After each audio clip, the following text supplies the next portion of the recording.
Hey guys, it's BeatScribe here. Today we're going to take a look at using Plogue Chipsounds to create some classic Nintendo sounds. We're going to do the Quickman song from Megaman 2, one of my favorite and probably one of the busiest tracks you'll hear coming out of a 8-bit chip. So we'll dive right in. First of all, here's the original track to take a quick listen to.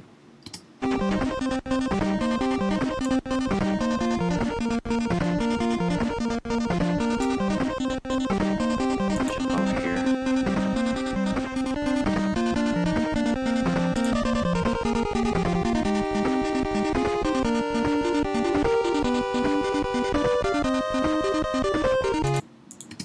Classic goodness there. So that's the track we're going to be rebuilding using Chipsounds. Now, right now, what I have here, I just Googled the song, grabbed a MIDI that somebody had built, and loaded it into Logic Pro. Chipsounds is very modular, so if you're not using Logic Pro, these steps are going to be almost exactly the same, except for the stuff that's unique to Logic Pro, so you shouldn't have too much trouble. Why would you want to use Chipsounds instead of a tracker or actual hardware?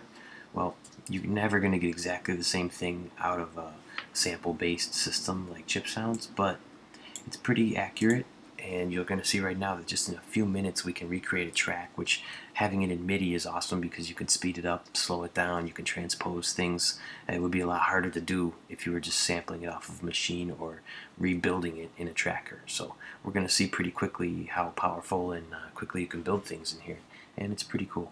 So our MIDI right now is just loaded up with some default MIDI instruments that come with Logic Pro, so nothing great here.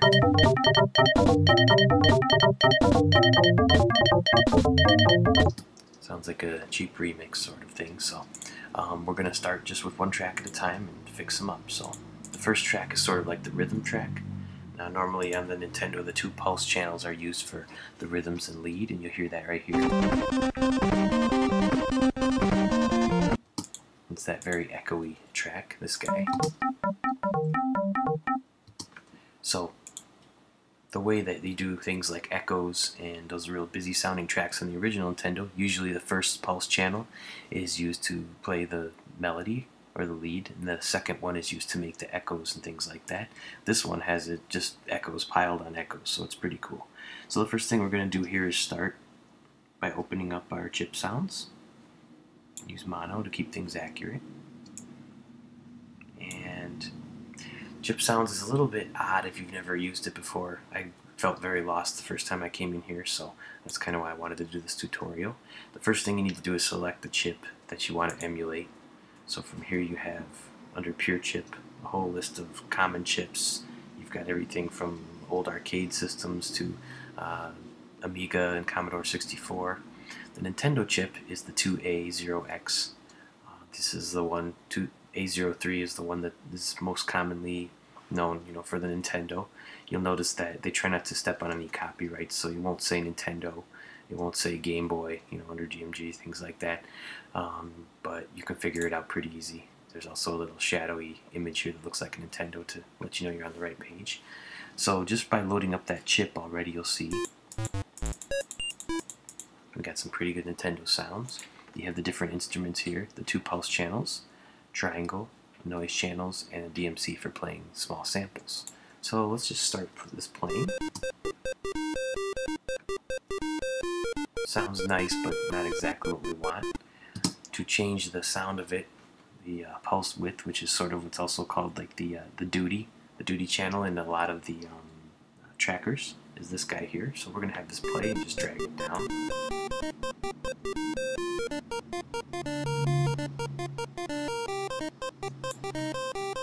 Sounds about right to me. Now, we could take the time to program the echo into the MIDI, but a nice thing about when you use this, as you see here, there's a NTSC, PAL, and Unlimited.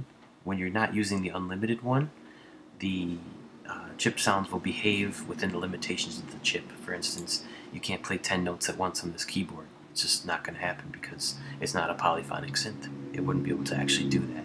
So this MIDI delay allows you to get, instead of just using some delay, add-on effect that I have, this built-in MIDI delay actually will conform to what the chip could actually play, which is pretty handy. So we're going to go over here Thinking this is probably like 16. Let's just let it play while we work it out.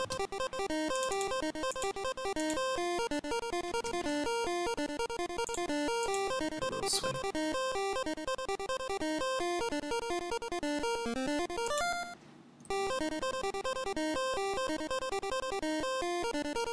Sounds pretty good.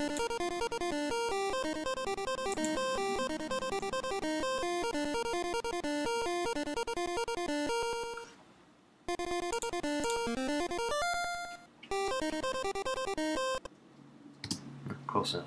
So we're not going to do everything perfect here today, but you get the idea. So there's our first track, and it is it sounds nice. Instead of having to build a second MIDI track for echoes, we're just going to use what we got there. The next thing in the song we're going to add is the bass, because it's the next thing that comes in. That's pretty distinctive there. Load up another chip tunes. I'm sorry, chip sounds guy here, mono. Same thing again. Select a Nintendo chip.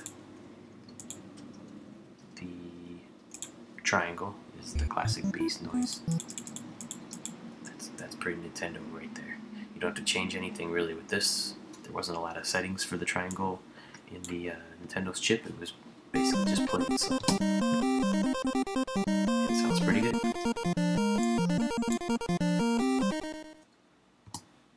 So we got that guy. That's an easy one.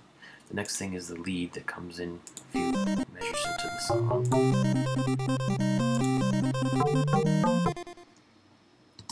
So here, same thing, we're going to start another copy of Chip Sounds up.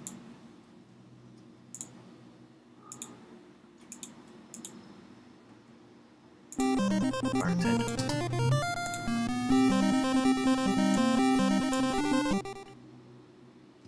Again, this one has, we have to change the pulse width.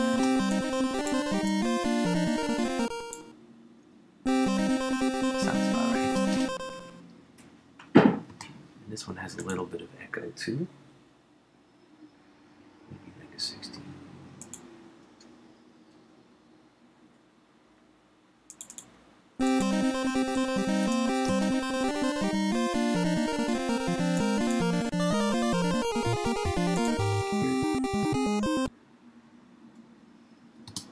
So, we got that.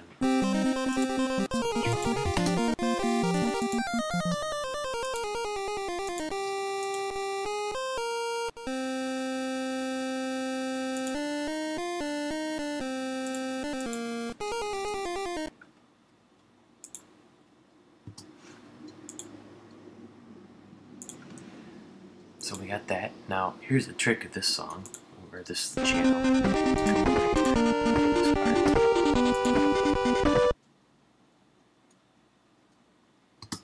So now we have that, just kind of like a little harmony part. And in this MIDI, I left some of this to show you. The guy put it all on one track. You hear how these two notes are together here.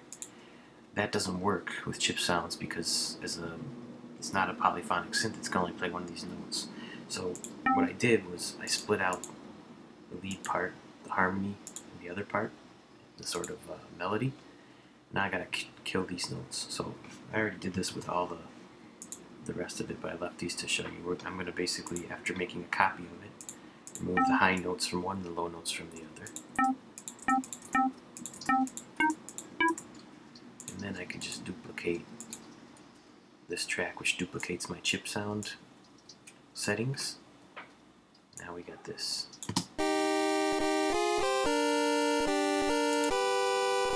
Two notes playing there. I'll put it together, you can see.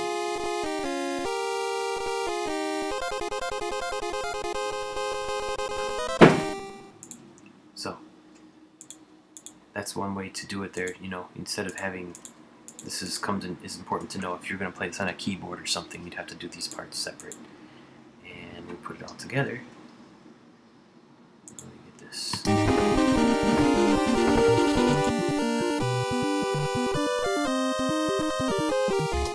So it's coming together. Now we just need our drums and our noise channel. The noise channel is this guy here. Doesn't sound like much on its own, but when you get that nice little sparky noise in there. It really gives the track some sort of electricity. So again, we're going to make another one. This is going to be short noise. Really, the long noise and short noise were the same channel on the actual chip, but this just makes it simpler for you to do.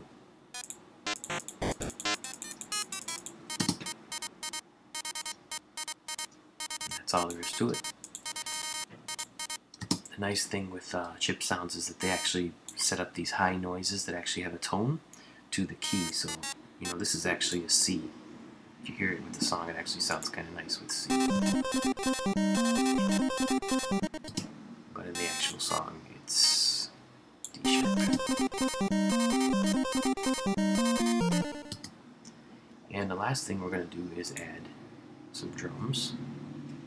I'm going to show you how the drums work in Chipsound, but we're not actually going to use them. I'll explain why. So I made another channel here with nothing on it.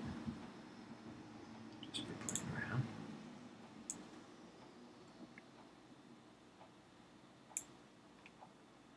The drums on the old Nintendo were done in the DMC channel, which was basically a very low quality sample player. Because they don't want to have copyright issues, the actual samples that are used on old Nintendo aren't here. For that reason, you can download them. You'll see a link in the article.